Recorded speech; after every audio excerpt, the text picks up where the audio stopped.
کیا کراچی کے مستقبل پر بات کرنا کامران ٹیسوری کا اپنا مستقبل ہی لے ڈوبا ہے؟ تقریباً ایک مہینے پہلے کامران ٹیسوری کی جانب سے گورنر ہاؤس میں کراچی کے مستقبل کے عنوان سے ایک کانفرنس منعقد کی گئی تھی، جس میں شہر کے مسائل اور ان کے حل پر بات ہوئی تھی۔ وفاق سے مداخلت کرنے یا کراچی کو وفاق کے حوالے کرنے جیسی تجاویز بھی وہاں سے سامنے آئی تھی۔ پیپلز پارٹی کی قیادت نے اس تقریب پر شدید غصے کا اظہار کیا تھا۔ وزیر اعلیٰ سندھ مراد علی شاہ نے تو سندھ اسمبلی میں قرارداد تک پیش کی تھی، دیکھیے۔ کچھ جگہوں پہ کوئی میٹنگز ہوئی، اس میں کچھ لوگوں نے بات کی کہ جی سندھ کو توڑ دیا جائے، کراچی کو ایک الگ صوبہ بنایا جائے، اور زور مذمت کرتا ہوں۔ اگر آپ اس قرارداد کی مخالفت کرتے ہیں، آپ سندھ کو توڑنے کی بات کرتے ہیں۔ سندھ کے وزراء کی جانب سے بھی اس پر کامران ٹیسوری کو تبدیل کرنے کے مطالبات آئے تھے سامنے۔ میں نے کئی دفعہ ان کے سامنے یہ بات میڈیا کے ذریعے رکھی ہے، اپنا گورنر لگائیں یا پیپلز پارٹی کا لگائیں۔ جس انداز میں گورنر ہاؤس کا استعمال ہو رہا ہے، یہ صرف پیپلز پارٹی کے لیے نہیں، سندھ کے لیے نہیں، وفاق پاکستان کے لیے بہت خطرناک بات ہے، اور اس پہ وزیر اعظم کو دیکھنا چاہیے۔ اور پھر ایسا ہی ہوا، گورنر سندھ راتوں رات بدل گئے۔ مسلم لیگ نون کے نہال ہاشمی سندھ کے نئے گورنر بن گئے ہیں۔ اس لیے یہ سوال اٹھ رہا ہے کہ کیا یہ تبدیلی ایک کانفرنس کی وجہ سے پیپلز پارٹی کے مطالبے پر ہوئی ہے؟ ایم کیو ایم دعویٰ یہ کر رہی ہے کہ انہیں اس تبدیلی کا میڈیا سے معلوم ہوا ہے۔ فاروق ستار تو یہاں تک کہہ رہے ہیں کہ اب ان کی جماعت کا حکومت میں رہنے کا کوئی جواز ہی نہیں بنتا۔ تو کیا اب ایم کیو ایم حکومت سے علیحدہ ہو سکتی ہے، وزارتوں سے استعفیٰ دے سکتی ہے، اور کیا ایم کیو ایم اپنے فیصلوں میں اتنی با اختیار ہو گئی ہے؟ یہ بھی ایک بڑا اہم سوال ہے، اور اسی پر جواب دینے کے لیے آج ہم نے ایم کیو ایم کے رہنماؤں کو اپروچ بھی کیا تھا، لیکن ہمیں آیا نہیں۔ قادر مندوخیل صاحب پاکستان پیپلز پارٹی سے میرے انتہائی معزز مہمان پروگرام میں ساتھ موجود ہیں۔ پاکستان تحریک انصاف سے شوکت یوسفزئی صاحب بھی جوائن کر رہے ہیں، اور اس کے ساتھ ساتھ بشیر میمن صاحب جو کہ صدر ہیں مسلم لیگ نون سندھ کے، پروگرام میں ساتھ موجود ہیں۔ مندوخیل صاحب ذرا آپ سے ہی بات کا آغاز کرتے ہیں، کیونکہ اس وقت جو سوال اٹھ رہا ہے وہ سارا کا سارا آپ ہی کی طرف آ رہا ہے کہ آپ لوگ کافی ناخوش تھے کامران ٹیسوری صاحب سے، مختلف وزراء بات بھی کرتے رہتے تھے اس حوالے سے۔ اب یہ مطالبہ اب پورا ہوا ہے، آپ لوگوں کا یہی ہوا ہے اس بار؟ دیکھیے کرن نا صاحبہ، پہلے تو میں یہ کہوں گی کہ مسلم لیگ نون نے کامران ٹیسوری صاحب کے ساتھ بڑی زیادتی کی ہے۔ بندہ کوئی چپڑاسی کوئی چوکیدار بھی نکالتا ہے تو اس کو بتا کے کہ بھیا کل سے نہیں آنا، آپ کا کام ختم۔ تو یہ تو زیادتی کی ہے انہوں نے، کیونکہ ٹی وی سے پتہ چلا ایم کیو ایم کو۔ دوسری بات، آپ تھوڑا سا ایم کیو ایم کا دیکھ لیں، کبھی آپ کو مصطفیٰ کمال صاحب وہ گورنر ہاؤس میں نظر آیا؟ نہیں آیا، کیونکہ وہ اینٹی گروپ ہے۔ خالد مقبول صاحب الگ گروپ ہے۔ فاروق ستار صاحب جو ایک کمیٹی چلا رہے تھے اور پھر جا کے گورنر کے ساتھ چپک گئے، ایک الگ دڑا بنا لیا ہے۔ اور ابھی آپ دیکھ رہے کل سے وہ دھمکیاں تو دے رہی حکومت کو، لیکن میری اطلاع کے مطابق جو بعض ہمارے جرنلسٹ دوست ہیں، انہیں کہا کہ اسی فلائٹ میں نہال ہاشمی صاحب کے ساتھ مصطفیٰ کمال صاحب بھی کراچی آ رہے تھے اور بڑا خوش نظر آ رہے تھے۔ تو یہ جو فاروق ستار صاحب کر رہے ہیں، بس صرف اپنی باؤ بڑھا رہے کہ کابینہ میں اس تیسرے دڑے کو بھی لیا جائے، باقی کچھ نہیں ہے۔ ایم کیو ایم اسی تنخواہ پہ کام کرے گی۔ 1988 سے لے کے آج تک وہ مختلف حکومتوں میں کرتے، اور بلیک میلنگ کا ایک لمبی اس کی تاریخ ہے، اور یہ حکومت کو تھوڑا بہت ہلچل کریں گے، لیکن وہ بھی نہیں کر سکیں گے اس وجہ سے کہ خالد مقبول گروپ الگ ہے، مصطفیٰ کمال مجھے یہ فرما دیں، کیا گورنر کی تبدیلی کا مطالبہ رکھ کر آپ نے 28ویں ترمیم کو منظور کروانے کی یقین دہانی کروائی ہے حکومت کو، اور اسی وجہ سے پھر آپ کا یہ مطالبہ پورا ہوا ہے؟ نہیں، ایسے کوئی بات نہیں ہے، لیکن ایک چیز اور ضرور آپ کو بتاؤں گا کہ گورنر کی تبدیلی کا پیپلز پارٹی کا مطالبہ اور پریشر ہمارا ضرور تھا۔ اس کی وجہ یہ تھی کہ کامران ٹیسوری صاحب نے گورنر ہاؤس کو ایک چورایا بنایا تھا، اور وہاں اپنی چچوری حرکتیں کرتا تھا وہاں پہ، اور پھر آخر میں انہوں نے ایک سیمینار یا کانفرنس بلایا تھے جو نابالغ تاریخ دانوں کو، ریٹائر بگوڑوں کو بٹھا کے، اور وہاں سندھ کی تاریخ کو مسخ کرنے کی کوشش کی گئی ہے، اور کراچی کو سندھ سے الگ کرنے کی، جہاں کراچی میں پاکستان کا قرارداد پاس ہوا ہے، تو یقیناً اس میں سندھ کا بچہ اس پہ ناراض ہے، اور خود مسلم لیگ نون کے دوست بھی اس پہ ناراض ہے کہ اس طرح آپ سازش کر رہے ہو کراچی کے اندر بیٹھ کے اور کراچی کے خلاف، یا سندھ کے بچے کو چھوڑیے، صدر صاحب بہت ناراض تھے اس بات پر، ایسا ہی ہے مندوخیل صاحب؟ جی کیا بتائے؟ میں آپ سے پوچھ رہی ہوں کہ اس بات پر صدر صاحب بڑے ناراض تھے، جو پریس کانفرنس ہوئی تھی، یہ جو کانفرنس ہوئی تھی گورنر ہاؤس میں کراچی کے مستقبل پر، اس پر صدر صاحب بڑے ناراض تھے۔ میں آپ سے عرض کروں میں آپ کو بتاؤں کہ سندھ کا بچہ بچہ ناراض تھا اس پہ. میں تو آپ کو اپنا بتا رہا ہوں, سندھ کا بچہ بچہ ناراض تھا اس وجہ سے کہ جس تھالی میں آپ کھاتے ہو اور اسی میں چیت کرتے ہو, تو یہ تو کوئی بھی ایکسیپٹ نہیں کرے گا. آپ کو سندھ نے گورنر بنایا, آپ کو سندھ نے تعلیم دی, آپ کو سندھ نے روزگار دیے, اور آپ سندھ کے خلاف سازش کریں گے, اور وہ بھی نادان لوگوں کو, تاریخ سے ناواقف لوگوں کو آپ بٹھا کے اور کراچی کی تاریخ جو ہے نا وہ مسخ کر کے آپ پیش کریں گے, تو یہ تو ایکسیپٹیبل نہیں ہے. میں کہتا ہوں صرف پیپلز پارٹی کے نہیں, سندھ کے رہنے والے جتنی بھی پارٹی کے لوگ ہیں, آپ ابھی بشیر میمن صاحب سے پوچھے کیا وہ بھی اس چیز کا ایگری ہے کہ سندھ کو ٹکڑے کیا جائے. ٹھیک شوکت صاحب, یہ سارا معاملہ سارا آپ دیکھ رہے ہوتے ہیں, ویسے تو آپ لوگوں کے ارد گرد ہی گھوم رہی ہوتی ہے پاکستان کی سیاست, لیکن اس وقت سندھ چلی گئی ہے. پاکستان پیپلز پارٹی تو بربلا بتا رہی ہے کہ ہاں جی انکمفرٹیبل تھی, کچھ مسائل تھے, کچھ پریشانی تھی, لیکن حکومت اس چیز کو ماننے کے لیے بالکل بھی تیار نہیں ہے. حکومت کہہ رہی ہے ہمارا جو 2022 کے بعد پھر الیکشنز جب ہوئے 24 میں, اس میں ہمارا یہی طے پایا تھا کہ 2 جگہوں پر جو ہے وہ پاکستان پیپلز پارٹی کا گورنر ہوگا, باقی جگہوں پر جو ہے وہ مسلم لیگ نون کا ہوگا. تو یہ ہونا تھا, اس لیے ہو گیا ہے.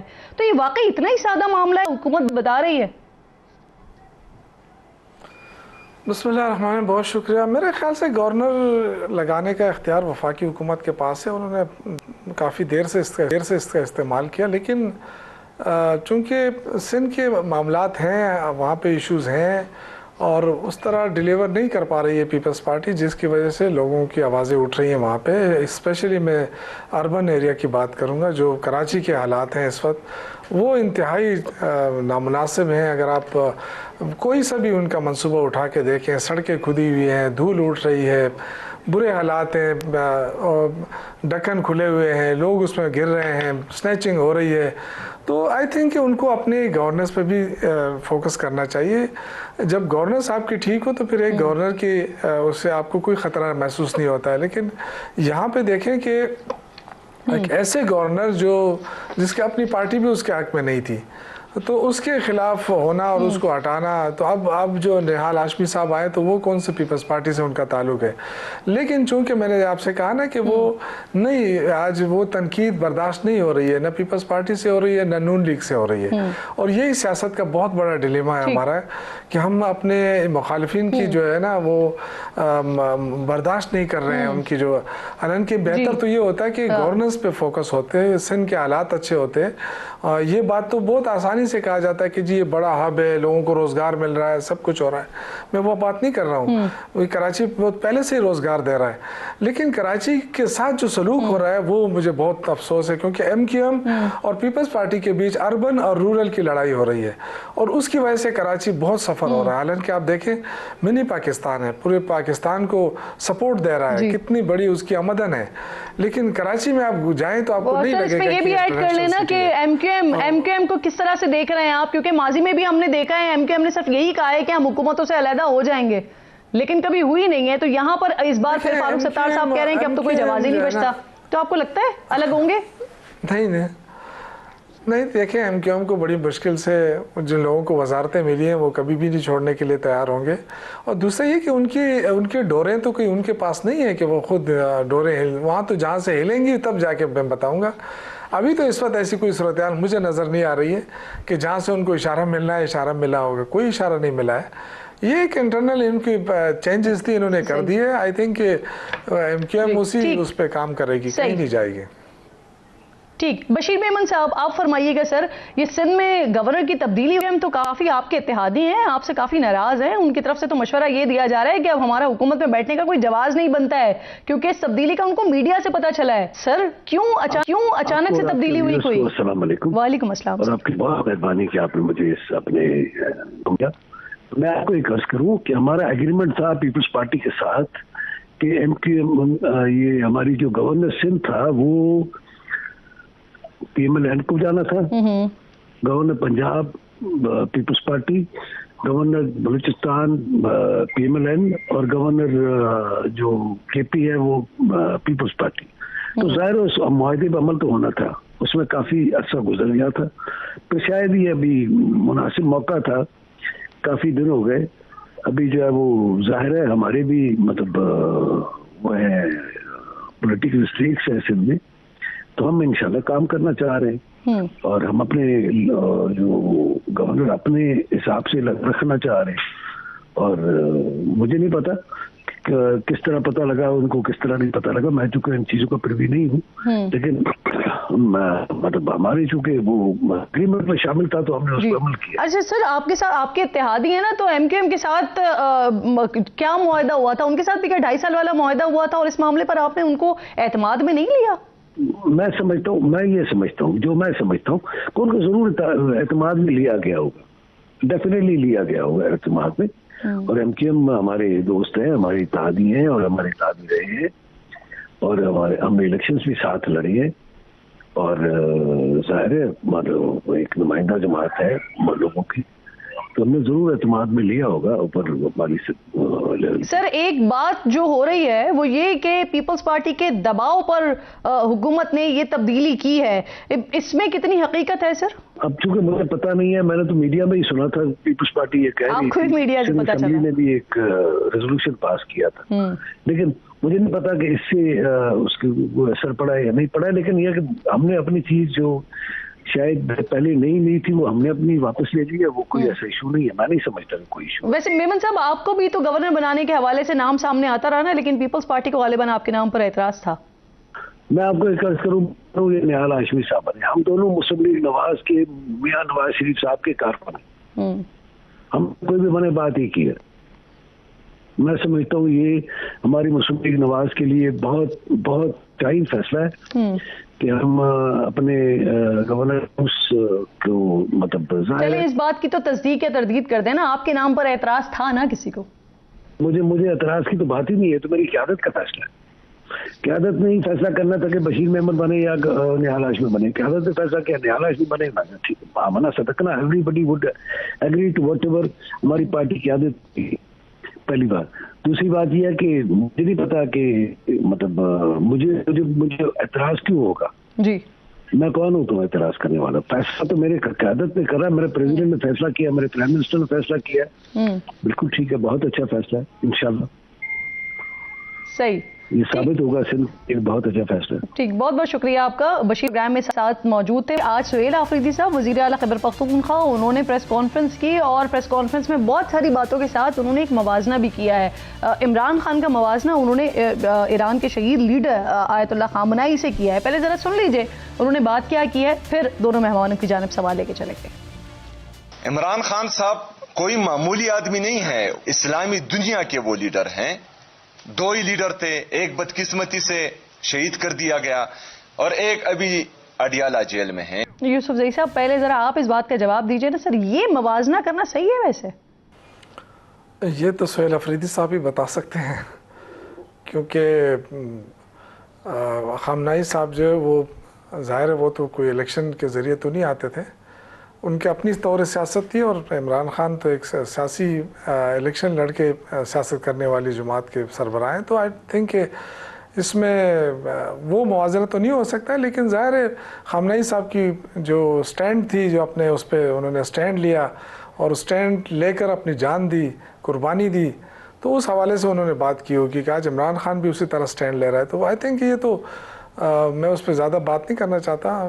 ظاہر ہے 2 مختلف وہ ہیں، ممالک کے سربراہان بھی ہیں، اور 2 مختلف اس کے نظریات کے لوگ ہیں، کیونکہ ایک طرف ہم سیاست پہ وہ بلیو کرتے ہیں اور وہاں پہ وہ سیاست پہ بلیو نہیں ہوتا تھا، وہاں پہ ان کا اپنا ایک وہ طور طریقہ تھا، تو آئی تھنک کہ وہ تو، لیکن یہ بات ہے کہ انہوں نے اپنے قوم کے لیے، وطن کے لیے قربانی دے دی، سر نہیں جھکایا، تو آج عمران خان بھی وہی کر رہا ہے۔ یعنی آپ کی نظر میں یہ موازنہ بنتا ہی نہیں ہے؟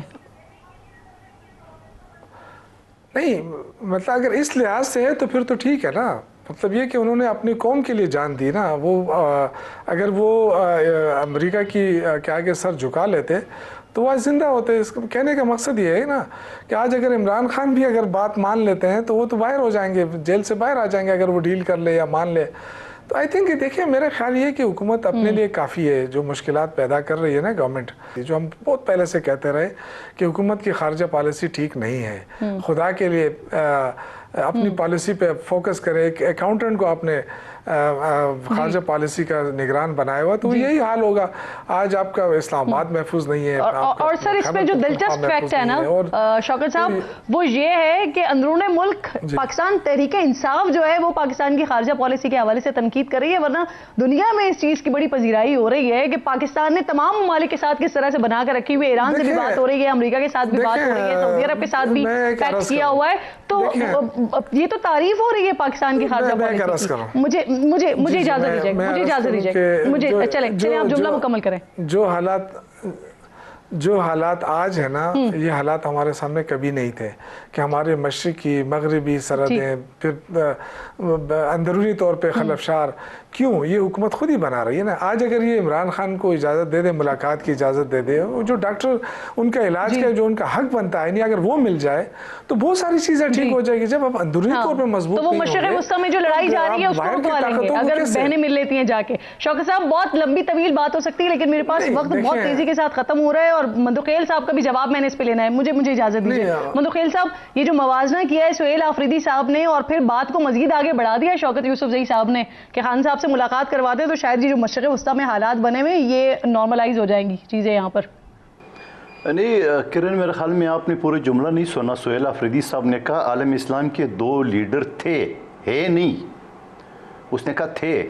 ٹھیک ہے, بہرحال وہ اس کی اپنی ہے. شوکت یوسفزئی صاحب میں زیادہ نہیں بولوں گا. جس شخص کو جیل میں نہیں آتا ہو اس کو آپ اسلامی دنیا کا اس کا آپ نہیں, اس نے کہا تھے, یہ نہیں بولا. اس نے یہ نہیں بولا کہ ایک, یہ اس نے کہا کہ ایک شہید ہو کے ایک جیل چلا گئی لیکن دو عالمی تھے, یہ اس نے کہا ہے.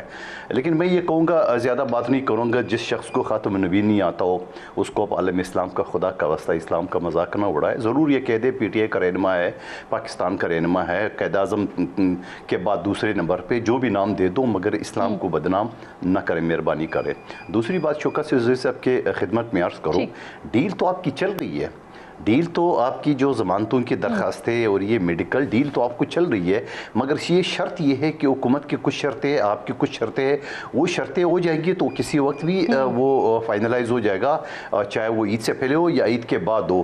اور اس سے پہلے جا کے حکومتی وزیر یہ کہہ چکا ہے میرے ساتھ ایک شو میں, انہوں نے کہا کہ ہم نے خان صاحب کو آفر کی کہ آپ کو مڈل ایسٹ کسی ملک میں بھیج دیں گے. انہوں نے کہا نہیں مجھے یورپ یا امریکہ بھیج دیں. تو اس کا مطلب بات چیت تو چل رہی ہے, لیکن یہ کہ اب کون کس کی شرطیں مان رہا ہے اور اسی بیس پہ فیصلہ ہوگا. یہ کافی پرانی بات ہو گئی. بالکل آپ درست کہہ رہے ہیں. بہت شکریہ آپ کا قادر مندوخیل صاحب, شوکت یوسفزئی صاحب مہمانوں کی بے حد شکر گزار ہوں. وقت میرے پاس بالکل ختم ہو گیا. انشاءاللہ ناظرین سے ملاقات ہوگی کل.